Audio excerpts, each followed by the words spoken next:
October of 2023, it was recognized a very prestigious Jacobs Research Prize for sort of here's the citation, foundational work on the influence of context such as policy decisions, environment, and health systems on child development.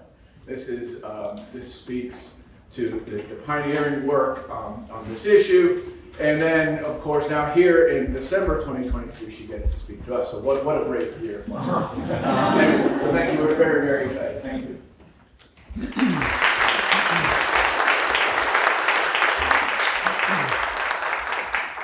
Thank you very much for that kind introduction. I'm very happy to be here, and this is actually definitely a highlight that I get to talk to you about this work. I also want to recognize my co-author, Sude Sabarian, who's here from the University of Manitoba. Some of the examples I'm going to give are from Winnipeg, which is where the University of Manitoba is, just so you get the context that people in Canada have been living through with these fires. This work is bringing together my interest in environmental effects on children with my interest in mental health. We know, or we keep reading about how there's a crisis in child mental health. We also know there's a crisis in terms of fires and air quality. And so it seemed natural to try and put those two things together and say, well, how might they be related? So one of the things that we know is that air pollution affects every system in the body.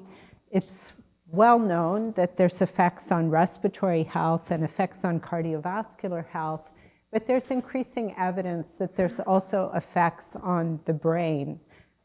The mechanism is thought to be through inflammation, and inflammation then leads to a cascade of negative consequences, including possibly mental illnesses.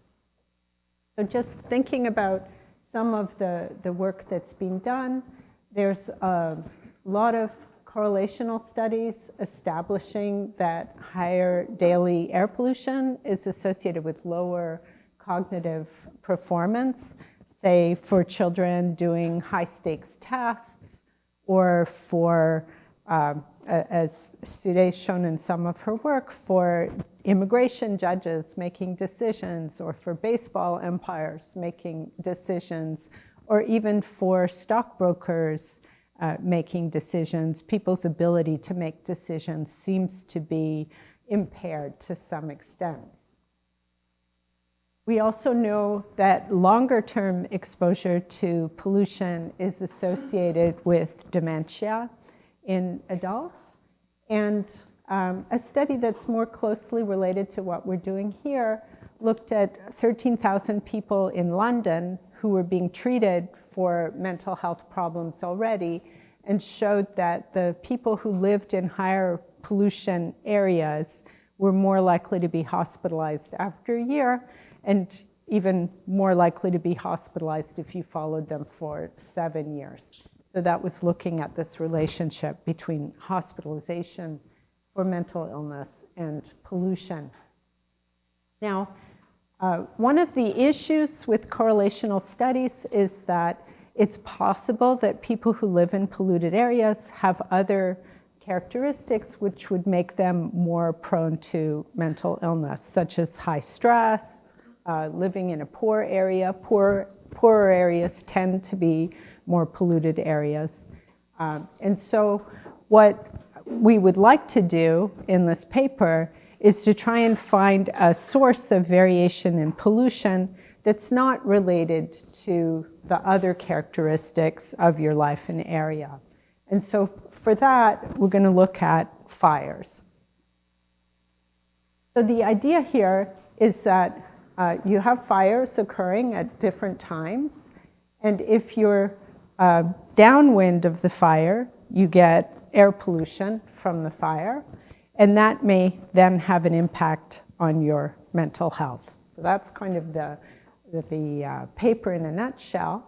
And we're going to look at impacts on hospitalizations due to mental health issues in Canada. Obviously, that's not capturing all of the effects on mental health because most people who have a mental health issue don't end up being hospitalized, but it captures the most severe consequences. So the hospital data that we have is from something called the Hospital Mental Health Database. It gives you the exact diagnosis code from the ICD-10. The diagnosis codes break down into these different categories. It includes all provinces and territories in Canada. It gives you the residential postal code address, and then it has age and sex, so we can identify children that we're particularly interested in here. And we can also look at when people were admitted to hospital and when they were discharged from the hospital. So this is just showing how the disorders are coded. And then looking at how they break down, we see that there's a lot of hospitalizations for anxiety. The organic disorders are mostly things like dementia, schizophrenia, personality disorders, and substance-related disorders is the biggest bar there. Interestingly, the mood disorders are relatively small in terms of hospitalizations. And then looking at geographically where these hospitalizations are occurring, this basically just follows the population of different provinces of Canada. So Ontario is a big province, so is British Columbia, so is Alberta. A lot of the fires are concentrated in Alberta and British Columbia, but the smoke can go as far as Canada, as far as Ontario. We have weather measures, including temperature, precipitation, humidity, cloud cover, wind speed, air pressure. And then we have information on wildfires, both in Canada and in the US, because a lot of smoke blows from the US into Canada. It's not only a one-way street. And then we have the pollution data from the National Air Pollution Surveillance System in Canada. So this map is showing a couple of different things. The dots are the air quality monitoring stations. There is an issue that the blue dots here are showing the monitors that existed between 2006 and 2010, and then the red dots are showing additional monitors that were added afterwards. It turns out it doesn't make too much difference to measuring the trends in air quality, whether you use all the monitors or the subset of monitors that were always there. I'll show you that in a minute. The other thing that this shows, which is important, is our geographical units. And these are census divisions. So you can see that in the areas with lots of monitors, which are also the very populated parts of Canada, the population tends to cluster along the border, that the census divisions are rather small. In other areas, like northern Quebec, the census division is enormous, but there's hardly any people there. So these are scaled basically according to population. And this figure here is showing, as I mentioned, that it doesn't matter that much whether you use all monitors, which is the figure on your left, or whether you use the subset of monitors that are always there, which is the figure on your right. And you see, a lot of variation over time, but a sort of generally upward trend in PM 2.5, which is what we're focusing on here. And this map is showing all the fires over this period of time. We're looking at fairly large fires, over 500 hectares between 2006 and 2018. So it looks like a red rash over North America. And then this figure is trying to show the relationship between the air quality and the smoke. So here, all of the dots represent the air pollution levels, and the green are good air days, the yellow are not so good air days, and the red are really bad air days. So this figure on the top shows that there were some really bad air days towards the end of June in 2006. And then if you look at a snapshot of what the skies looked like in June 27, 2006, you get this figure down at the bottom, and you can see the smoke coming from these fires up here towards Winnipeg, which is our focal area here. Winnipeg even had a small fire of its own, but it seems like most of the smoke was coming from northern Canada on that date. Moving forward in time to 2012, what you see is essentially the situation getting worse. Now we have more bad air quality days, more red dots. And when you look at the what's going on in the sky, you see more smoke. And then in 2018, it's really bad in August in particular. And when you look at the aerial photograph here, you see huge amounts of smoke coming in from these fires on the west coast, and Winnipeg kind of blanketed in smoke. And I was actually there in August 2018 for my niece's wedding, and you could smell the smoke in the air, which is the first time actually that I'd ever experienced that you could smell smoke from so far away, which we all experienced here this summer.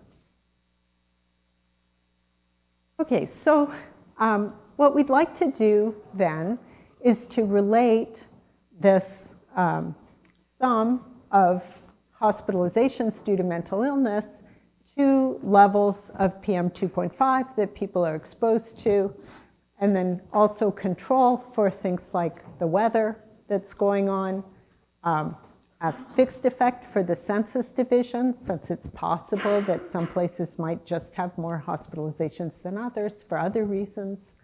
Also, the province by month is, again, different provinces might have different time patterns in hospitalizations. We put in month by year fixed effects. And so this is kind of what we'd like to model. But as I mentioned, the problem with the measure of PM 2.5 is it could be affected by a lot of different things and also correlated with features of the location. So what we're going to do is try and predict the PM 2.5, or take the part of the 2.5 which is due to only the fires, and then see how hospitalization due to mental illness varies with just that piece of PM 2.5. So this figure is trying to illustrate how we do that. The dot in the middle is the center of the census division, which would be some kind of small area around that dot. And then what we're first of all considering in terms of a fire that might be relevant is any fire that's more than, in the circle that's more than 2,000 kilometers away. And then we're going to exclude fires that are very close to the census division, that are within this 100-kilometer radius, because those might have direct effects, right? If your house is burning down, you could be very upset about that, or if you have to evacuate, you might be very upset about that. And so we want to exclude those problems and just focus on the problems that are caused by the PM 2.5 that's coming in. So we want to think about fires that are upwind, and we're going to define being upwind as being in this cone, which is 30 degrees either side of the prevailing wind. And then I'll show you in a minute, there's a formula for thinking about the transportation of things from the fire to the center of the census division. And that transportation depends in part on these angles. Okay? These angles are measuring like, well, how far off this kind of central vector are you? Okay? And in particular, we're going to think about the difference between what's marked here as the angle alpha and the angle beta. Okay? So the formula that we use is, using my pointer, the formula that we use is here.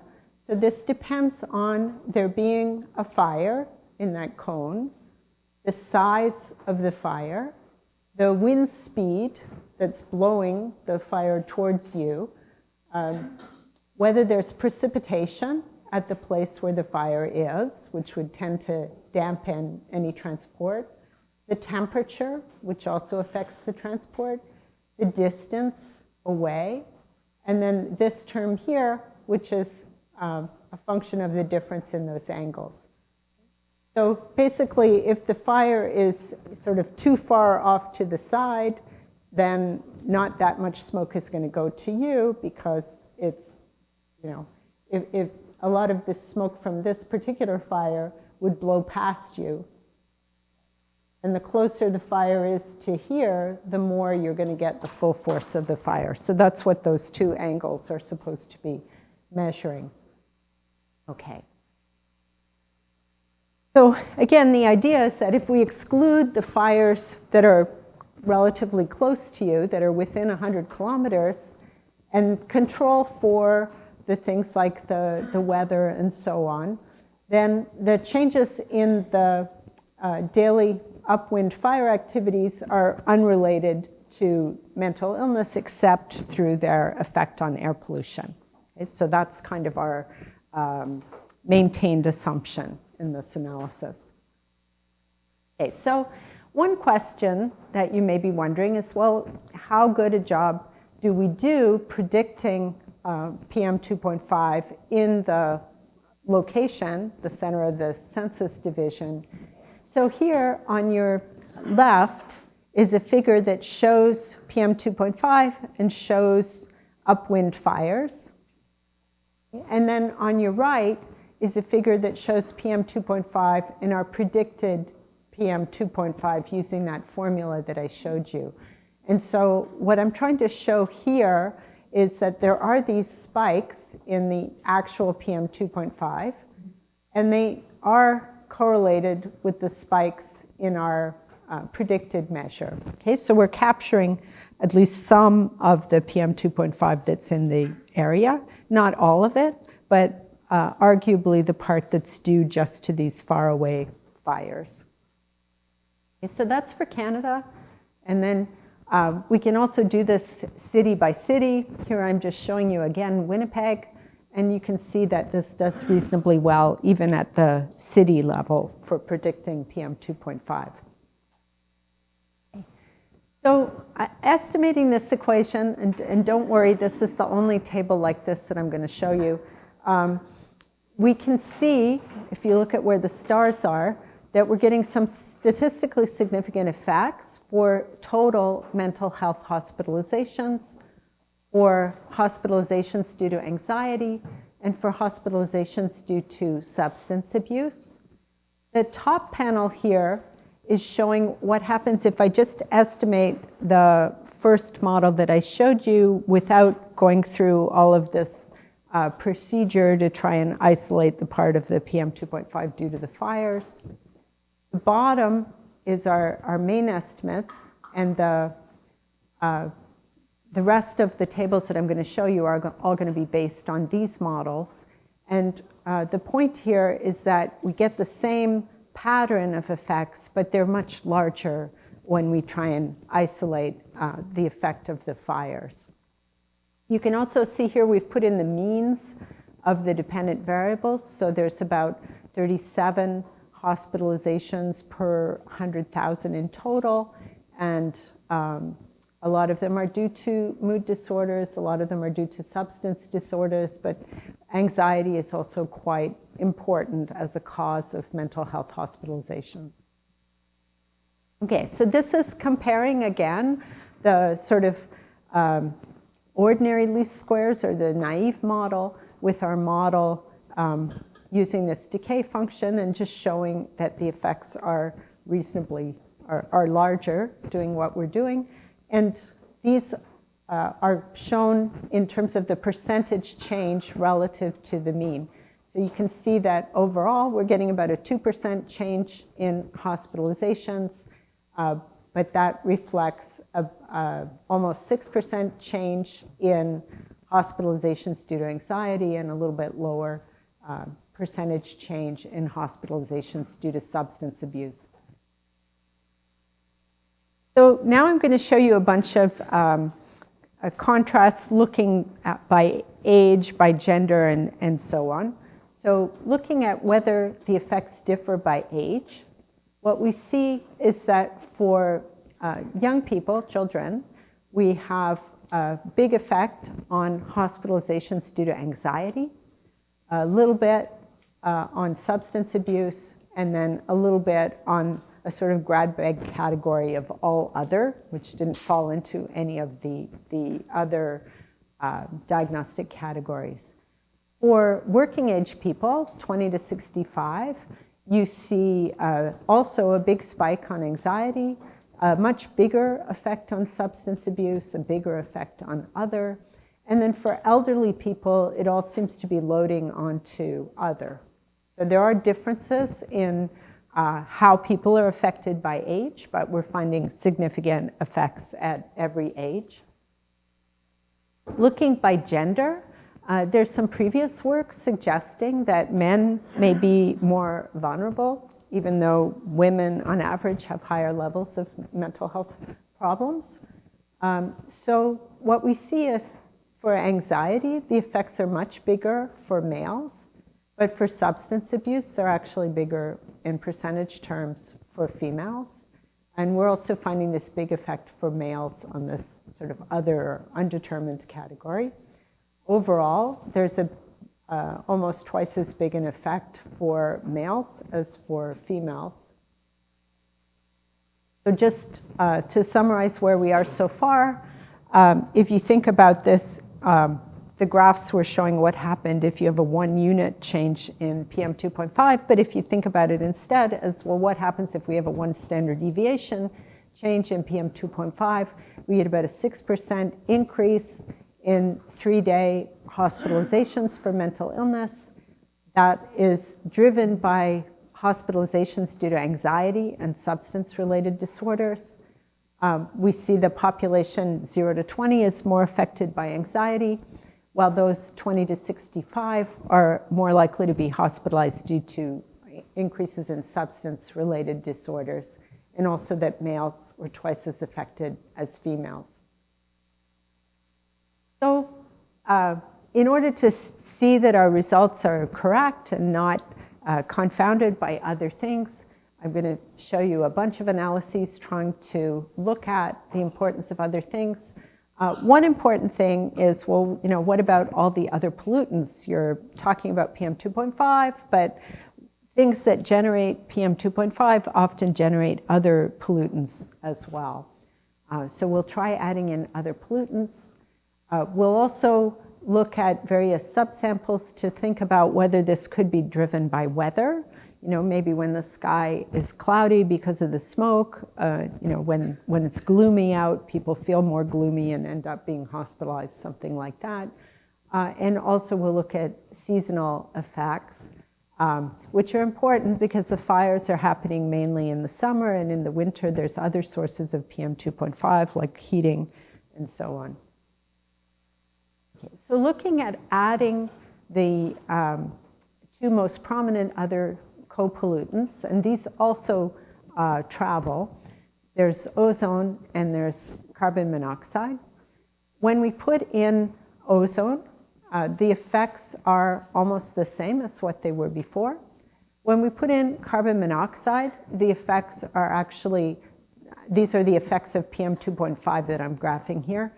The effects of PM 2.5 are reduced, and when you put in both of them, again, the effects are somewhat reduced. So I think what that's telling you is just that these co-pollutants are also important. So when I'm talking about PM 2.5, you should think about that as a marker for the pollution that's being affected by the fires. And it's kind of difficult to separate out the effects of the co-pollutants. Looking at what else might be going on with respect to the weather.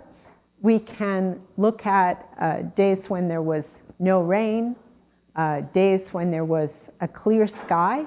So even though you had pollution coming in, you didn't have quite such dramatic smoke as in some of those pictures that I was showing you. You can exclude winter. When we do that, we actually find much bigger effects. And then we can also put in additional controls for the direction of the wind and the season of the year. Those are the green bars. And again, that doesn't change our estimates too much. So what we conclude from this is that the mental health effects are attributable to PM 2.5. At least we're still finding a significant effect even when we put in the co-pollutants. It doesn't seem to be due to effects of, cloud cover or precipitation or something like that. Also, the temperature is not mattering too much, controlling for heat waves or extreme cold, which might also have some independent effect on mental health. And another question, we've been focusing here on a 3-day hospitalization window. And the idea for that is that, if the fire starts right now, it takes a few days for the smoke to potentially travel to where you are, so you wouldn't expect instantaneous effects. So we allow this 3-day window. What if we allow windows of different size? This is showing a 1-day window. So we would still find it a significant effect if we had a 1-day window, but it would be a lot smaller. The 3-day window is what we've been looking at. A 5-day window would actually give us the largest effects, but we still see effects at 7 days. And then you can see the standard errors are getting larger as we go out. So we're still seeing an effect at 20 days, but it's no longer statistically significant because of the size of the errors. So what that's telling you is that there's some uncertainty in the estimates as you go out further from the fire. It's possible that there could still be negative effects happening even after 7 or 10 days.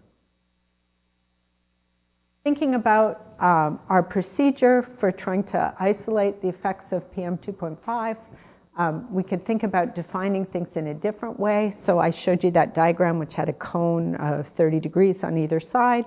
We could use like a 45-degree cone or even a 60-degree cone.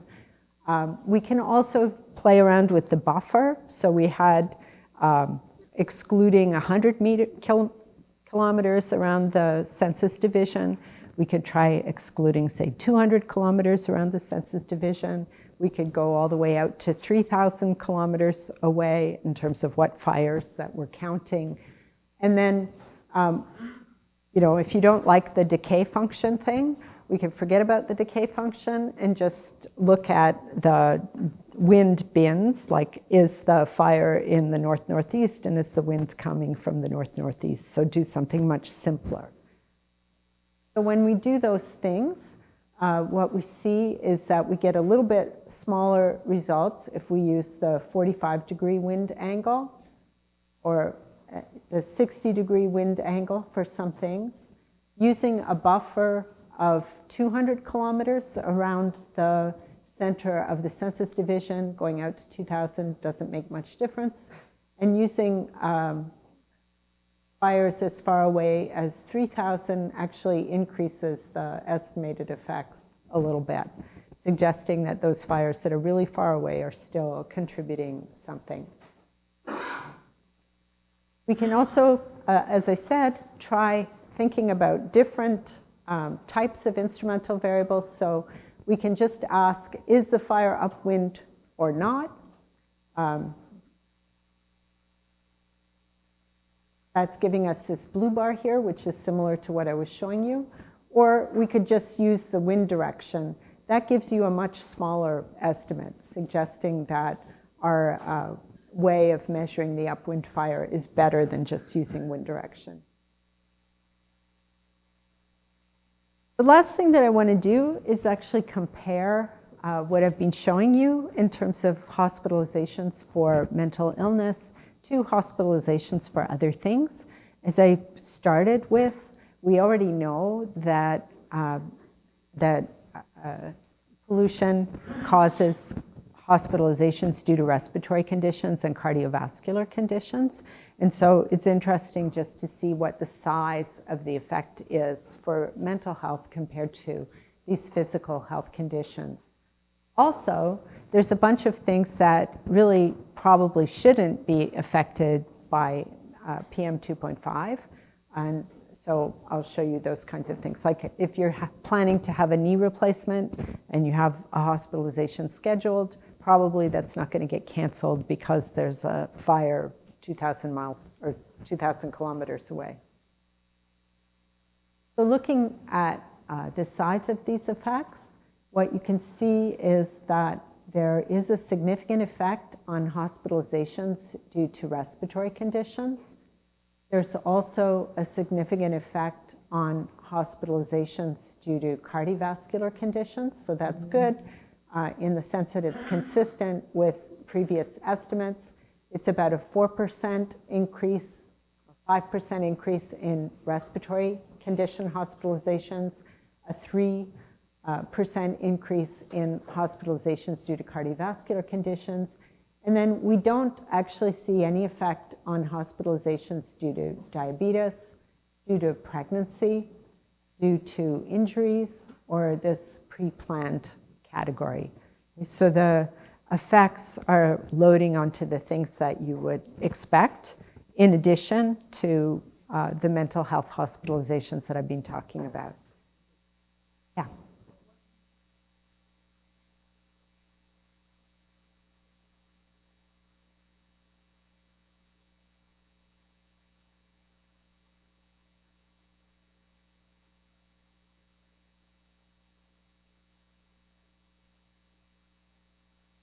So 8 is not, because it's not statistically significant.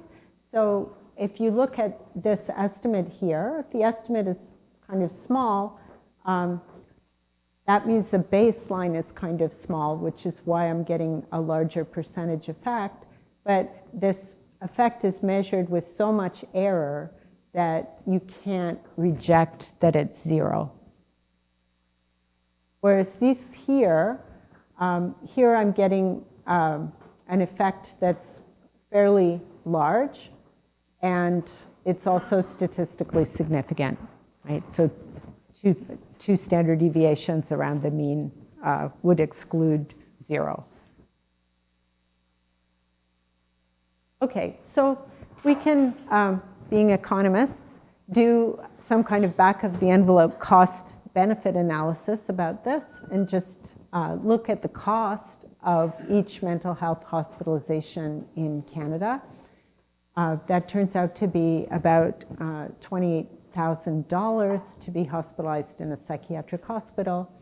And so again, our estimates imply that a 1 standard deviation increase in daily PM 2.5 from these upwind fires resulted in a cost of about $600 million just due to hospitalizations. And as I mentioned, that is kind of the tip of the iceberg when it comes to mental health problems, because most people who have mental health problems, fortunately, don't need to be hospitalized. Okay, so just to conclude then, the WHO has already labeled mental health as a public health priority. Our preferred estimates imply that a standard deviation increase in daily PM 2.5 leads to about a 6% increase in 3-day total mental illness hospital admission rates. And so I think this opens up an interesting way of thinking about other ways to reduce mental illness in the population by taking account of the effects of pollution on mental health. So this could potentially be another lever to reduce the prevalence of mental illness. And I guess the flip side is, given that we have probably more and more fires to look forward to, this is going to be an increasing problem, and it becomes even more urgent to do something about it when you include the costs in terms of mental illness. So I'll stop there.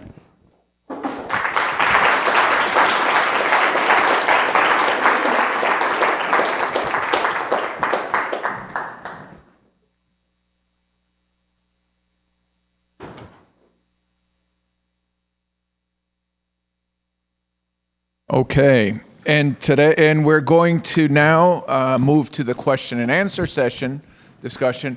And as is our new habit, we're going to ask that the first question come from either a student or a postdoc. Can we get the mic? Yeah.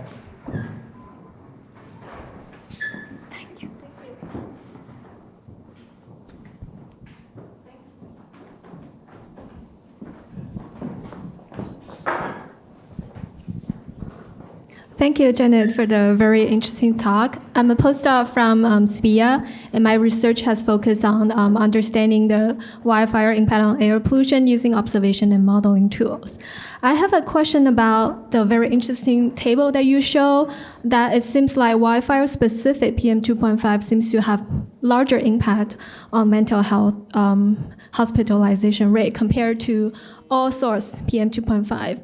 I'm wondering if you could comment on the causes of that differences. And I also noted that the predicted PM2.5 using your model seems does not capture those very high spikes of PM2.5. And it's very likely that those spikes are also caused by wildfire, but could be screened out from your model. And so is that a possible reason that lead to larger impact regressed for wildfire-specific PM2.5 compared to all source PM2.5? Thank you. Well, I think we didn't show the graph that Janet shows didn't show the effect of other pollutants. It was the effect of PM when we control for ozone and carbon monoxide. And the effect on other pollutants were statistically insignificant. We only had the effect on PM2.5, and I think that's reasonable because of how PM2.5 penetrate into our body as opposed to other pollutants. If that was your question about like pollutants, right? Was it? I think she was asking about the difference between the ordinary least squares and the instrumental variables. And so the issue is that actually not all of the PM2.5 comes from fires, right? So there's a lot that's due to just traffic, for example. And so if you have a high traffic day and people are going to work, you could have different mental health hospitalizations on those days than other days. So I was a little vague, but that's kind of what I meant by other things going on that might drive both PM2.5 and drive hospitalizations one way or the other. So those are the things that we're trying to abstract for to sort of get at the pure effect of like a helicopter drop of PM2.5 on your location with no other change. So when we do that, we find much bigger effects. And the spike on the observed PM2.5, it's mostly because of fires, but not necessarily because Canada gets lots of pollution from US as well, like transboundary pollution. Ladies, thank you. Today's New York Times has an article about traumas and how they affect psychological well-being, auto accidents, rape, whichever. Do you see a correlation from your studies, smoke, inhalations, as similar neurologically? That's a good question. I think I have to punt on that one. I'm not really an expert on the effect of trauma on the brain. I guess there could be a relationship because, as I understand it, it does suppress your immune system, and so then maybe if you have other kind of inflammatory processes going on, it would make it worse. So I don't think it's probably exactly the same process, but there could be a relationship. Hi, data scientist, Princeton Precision Health. I have two questions. One is it really possible, it's more of like, how would you do it? Is it possible to separate, to really control for the anxiety that would come from the understanding that you're living in an ecological disaster in a time of climate, a lot of climate anxiety? So even though your town is not evacuated, I mean, you see orange skies and you know that we're heading towards doomsday, and maybe that is also contributing to anxiety. And for people who substance abuse issues, self-medicating with, I don't know, alcohol or drugs. Do you feel like you've really controlled for that, and how would you think if you could maybe control for it more, if just for this knowledge, not the biological effect, but the knowledge of that you're being in this disaster. Second is. Maybe if you far away that you don't smell it, but you I don't know, but you're still affected by the particles. Second question is, do the different pollutants travel at different distances or different speeds? So maybe if you have that knowledge, could you try to separate by the further traveling pollutants from the ones that are more short traveling? I don't know actually much about how it happens. So maybe ozone travels not as far as PM2.5 and not as far as ultrafine particles, for example, if it's possible to model that. Thank you. Do you want me to answer? Yeah. I'll answer your second question first, then I'll leave the first question to Janet. Ozone is a secondary pollutant, and NOx causes, it's the first contributor of ozone.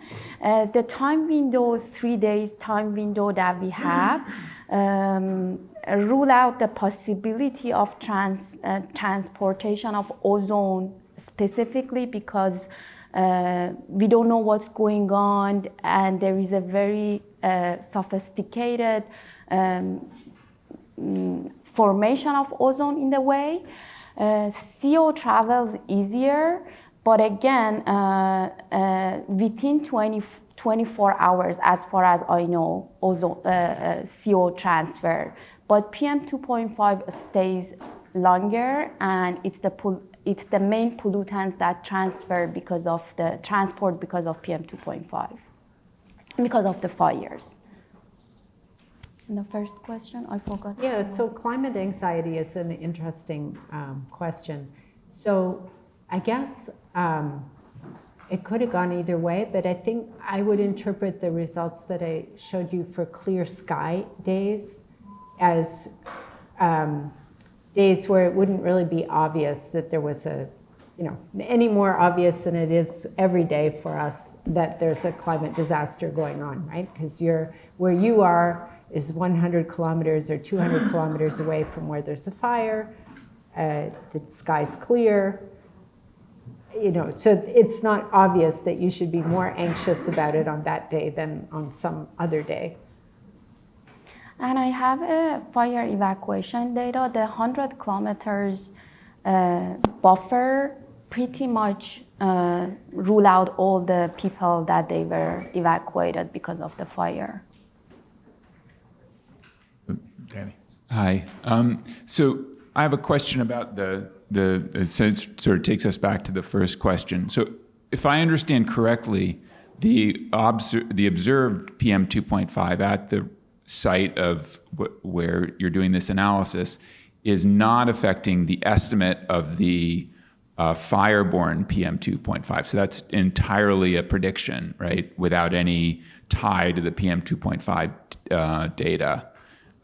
So it's, to me, amazing. If that's correct, it's just amazing that, number one, that honestly such a simple model for transport of particles from a fire shows up in these mental health data, number one. And number two, that smoke associated, that wildfire smoke associated PM2.5 is so much more powerful than just total PM2.5 at predicting mental health effects. And I guess so it's true, you guys are nodding that they're really independent, right? The PM2.5 data are not speaking to the PM2.5 estimate from wildfire that's due to the transport model. Okay, so what do you think that is due to? Why is wildfire PM 2.5 so much more important Yeah. than? I guess I'm sort of agnostic on that because I have read that the pollution from wildfires is worse than the pollution from a lot of other sources. So it could be that we're picking up that, or it could just be that our, that there's a lot of confounders that go along with the generation of PM 2.5 at the local level that are pushing the hospitalization rates around in various ways. Right, so even like at the local level, there's a difference between the weekend and the weekday in terms of commuting patterns. There's also differences in hospitalization rates, right? So those kind of things could cause a lot of confounding at the local level. And so that could be why we're getting the bigger effects. So it could be either that the effects really are much bigger for PM generated by fires, or it could just be that we have like a cleaner measure. Question here. Thank you. Very interesting talk. My question is, have you compare the PM 2.5 effect on mental health between work days and their weekends or holidays? My assumption or hypothesis maybe is the effect is higher during the weekdays. We didn't look at it. Yeah, we haven't actually done, now that I'm speaking about it, we should definitely look at the day of the week effect, but Sure. we haven't done that yet.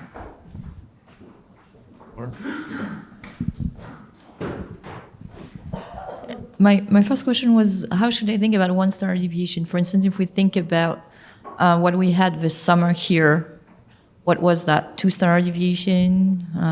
I'm trying to think, you see, this is the number of percentage of increase per standard deviation. Is that at a local place, like the variability at that local place, or is it across everything that is measured everywhere in your time series? Like, should I think about that standard deviation? One standard deviation is around 10 unit of PM. I can't hear you, I'm sorry. One standard deviation is around 10 unit of PM 2.5. But the days that you get, like you see in New York, it was like the PM was over 100. Okay, so it's a standard deviation over all the PM 2.5 measurements that you have at all your stations? Is that what it is? Okay. Yeah. And so then, how do you apply those results to maybe other causes? I mean, that is a fire-oriented, but I guess your motivation was that because you can extract really the impact of pollution on mental health. So how can you then apply those results to other sources of pollution if there is such a difference, like a response that is so different because of the fires? How do you envision this, to apply those results to other sources of pollution? Yeah, I think that's a good question. I mean, that is a problem with PM 2.5 as a concept, is that, there's many sources of small particles. Some of them maybe just dust. Others might be toxic heavy metals. Could be anything. And so presumably, it's always the case that depending on exactly what the composition is, it would have different biological effects. So probably the best way to think about what we're doing is saying, if there's a fire, 500 kilometers away, and you get a little bit of smoke from that fire, does that have a physiological effect? And I guess we're showing, yes, it does, not only on the usual suspects, the hospitalizations for cardiovascular and respiratory diseases, but also for hospitalizations for mental health.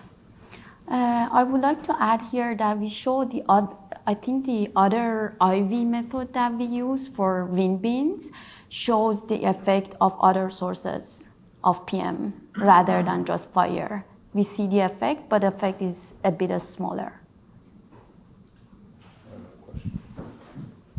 Thank you.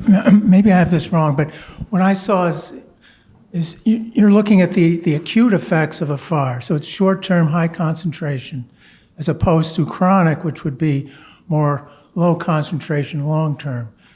So it's, and the chronic would basically be the sort of the background PM10, and then the fire comes in and there's this spike, and that overwhelms everything else. And I think, and that's what I saw. So, and if you're trying to correlate this with maybe what's going on in the inner cities, that to me is more of a chronic problem, chronic, constant exposure. And I know you try to find a scenario which sort of transcended socioeconomic issues, but on the other hand, you're not looking at a chronic exposure, or how does that enter in, I guess is my point, my question. Yeah, that's correct. It's not, some of the previous studies, for example, the ones looking at dementia, will look at like whether you live downwind from a power plant, right? So you compare people who are living downwind and people who are living upwind. Of course, it's not quite the same thing because there's still a problem that if you live downwind from a power plant and they always get emissions from the power plant, presumably the housing prices will be lower there than on the other side. But it does show that the people who are more chronically exposed are more likely to have dementia. For this kind of thing, for hospitalizations, that is an acute thing. So looking at an acute shock seems reasonable. Do you have information on what people do for a living, like whether they work outside or in an office, a gardener versus a professor? No, we don't. No. That's a limitation of using hospital discharge data, is that they usually don't, they tell you where people live, their age and their gender, but they don't tell you very much else about a person. Question, like whether somebody works outside for a living or doesn't. Yeah. So just to be clear, we're not surveying people or anything and asking them whether they went to the hospital. We're just using the hospital records, which the state maintains. So. But my doctor always asks me what I do for a living. It's on the form. Every time I go for my physical, they're like, "What do you do?" You don't go to Canada. It seemed like a good question. Thanks so much. One thing I was just curious about is if you think that this is actually resulting in an increase in net hospitalizations across the year, or if this is just like a push to get somebody who might have thought about admitting themselves to a hospital in a week, and this is just sort of like an event that accelerates that process. So you see a spike in people that might have checked in, the week after or later, and if you can tease that out. Yeah, that's actually one reason for looking at changing the time window. Because if it was just shifting them, then you might see like an increase at 3 days, but then a decrease a few days later. And what it looked like, even though the standard errors were getting big, was you saw an increase and then it just stayed high. So one interpretation of that is it's not just displacing hospitals to a later date, but actually increasing the number of hospitalizations. Yep. Do you see some anomalous behavior in the year of COVID? Maybe sort of changing in the behavior of the drugs? People say wearing shelter in place or wearing a mask that would change the effect of this poison? We don't, but I think the IV, that causes measurement error in assigning PM 2.5 to people, and I think the IV could kind of solve that problem, but we don't see their behavior. So we have a question online. Kevon Riney asks, can you map where the patients that are coming from in terms of their communities of residence?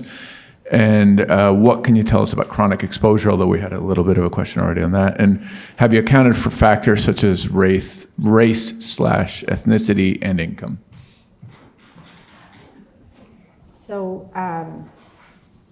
So we're doing this at the Census Division level, and that's the information that we have about where people are located. I showed on the map that for the more populated areas, those are relatively small. For socioeconomic status, this is, and race and so on, this is not entirely satisfactory, but to the extent that people are sorted in different locations, then one reason why we would put in the controls for the census division is to control for differences in, say, income levels across census divisions. Okay. Well, unfortunately, we have gotten the warning that we have to get going. We have a class coming in after this. So I'd like everybody again to thank our speakers.